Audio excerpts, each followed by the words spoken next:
Ladies and gentlemen, welcome to the Bullpen.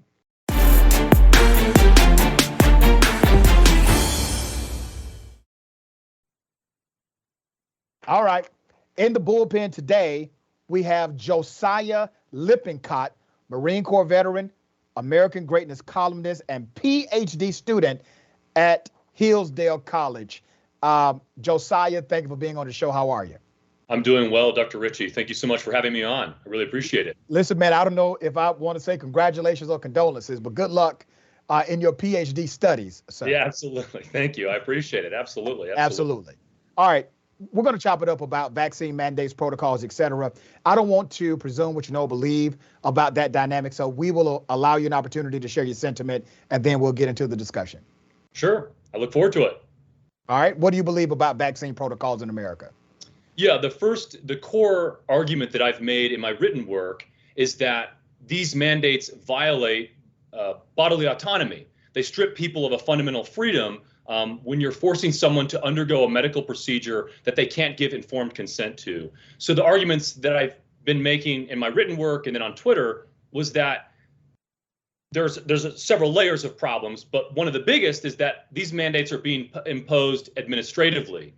So you don't have even legislatures who are making these rulings. You have unelected bureaucrats who are responsible for imposing these mandates on the American people. And I take issue with that. I believe in Republican government. I believe in elections. And I think people should be held accountable. But again, I think there's a deeper issue here, which is that forcing people to undergo medical treatments like this is fundamentally suspect. And I can get into the history of that if you'd like me to. But I'm very much opposed, and I think, and there's all kinds of reasons. But all right, let's start there.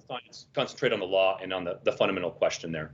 Okay, if I were to say to you, you oppose these mandates or protocol based on a constitutional or statutory core, meaning it is intrusion or intrusive for this kind of protocol. Would I be correct to assume that's what you believe? Yes. But I would argue there's a deeper core. There's a natural rights core, which is that you own your body. You own it. And so when a corporation, a massive multi-billion-dollar corporation or the government comes to you and says, you need to submit to medical procedures in order to keep your property, i.e. your job, that is tyrannical. And I think it's something that obviously should not be allowed. So let's go to the executive order that has been front and center of the national narrative. Biden's executive order, what has been called a COVID vaccine mandate, is actually not a mandate when you look at the wording. Literally, the order, one, does not apply to most companies, number one. Number two, it doesn't apply as a mandate because you can submit to a test once every 7 days, and you can insert your religious or philosophical difference to the actual protocol. So I will give you this, it's a COVID-19 vaccine protocol, but it is not a mandate in the executive wording. Would you agree or disagree? No, I would disagree. And the reason I would say that is because you can get exceptions, quote unquote, to the OSHA's administrative mandate here, the emergency rule that they put together. But fundamentally, the government is still using its force to compel businesses to subjugate their employees either to the vaccine itself or to what I call biomedical surveillance, i.e. the state and corporations that are allies of the state basically have the right now to make you submit to biomedical procedures, even the COVID test, to prove that you're healthy. One of the lines that I keep using is that you should not treat healthy people like biohazards. It's inhumane. And I don't think the semantic hair splitting makes it any better, if you will. Josiah, let's go somewhere, okay? I want to take you to the 10th Amendment of the U.S. Constitution, which basically says, hey, you know, if there's no federal law against it, states get to create these various laws to govern their state. That's something we've known, you know, since day one, right? And then you have the OSHA regulatory system, which they derive their powers from the Constitution. It was codified in a congressional statute. And it says, listen, the Congress has the right, or the authority, not right, the authority to create what's called administrative law. And under the statutory language of the federal government, OSHA has the authority to regulate issues that relate to safety, and they deal with interstate commerce. So when you make a statutory argument that somehow this is not lawful, you then have to go back and unravel what happened in the 1970s with the passage of the law that created OSHA. And you have to go back to the derivative, which is where the Constitution empowers Congress to create agencies that can enact administrative law. My point to you is, if you go down this track, which you can journey down the rabbit hole, you have to unravel longstanding federal law and ultimately the U.S. Constitution, which grants administrative power to organizations like OSHA to grant administrative law. Correct? Well, I would say let's go down the rabbit hole. So I would say, to your first point, 10th Amendment state power. In 1905, the Supreme Court made a ruling in Jacobson v. Massachusetts.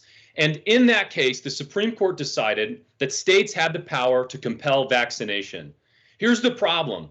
In 1927, the Supreme Court used Jacobson v. Massachusetts as the predecessor case, as the justification for Buck v. Bell, which is the mandatory sterilization case, arguing that the power over vaccination gives a power over sterilization under the rulings about health. So I would argue, I would take issue with the idea that the 10th Amendment simply is a plenary grant of power to the states to do whatever they want. Well, it doesn't do that.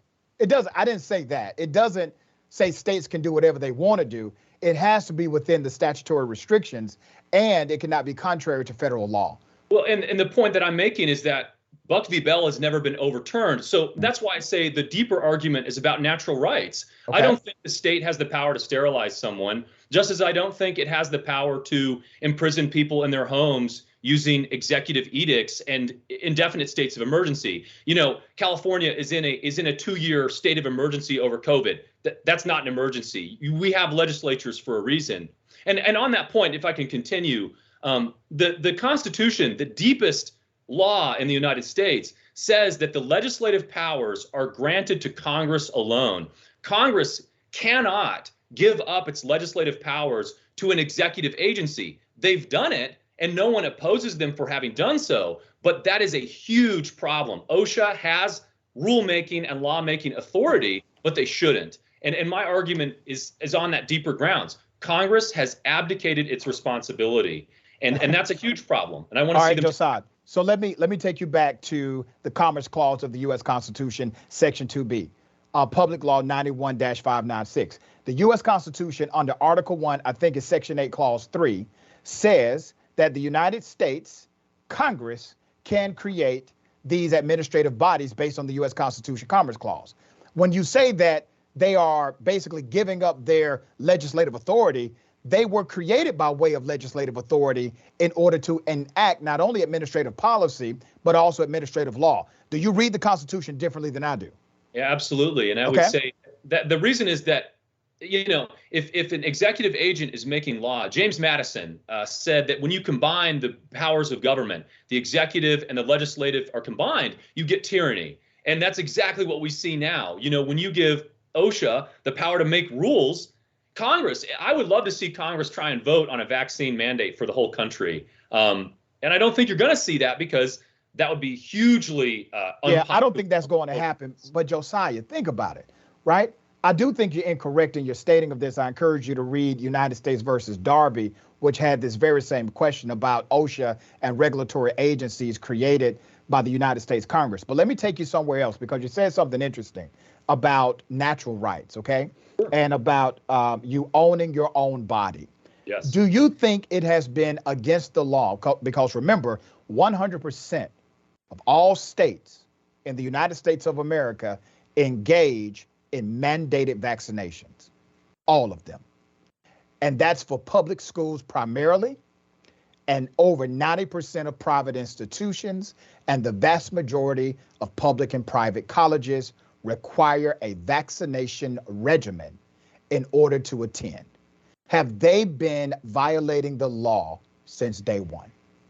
I would say that one of the things that's come out in the COVID crisis is that I'm now becoming more and more skeptical of the sort of biomedical interventions that have been traditional in our regime, at least for the last 100 years. A good starting point is the case of Typhoid Mary, an Irish immigrant woman who was accused of being an asymptomatic spreader of typhus. She was imprisoned by the New York Public Health Authority for the last 3 decades of her life without a trial.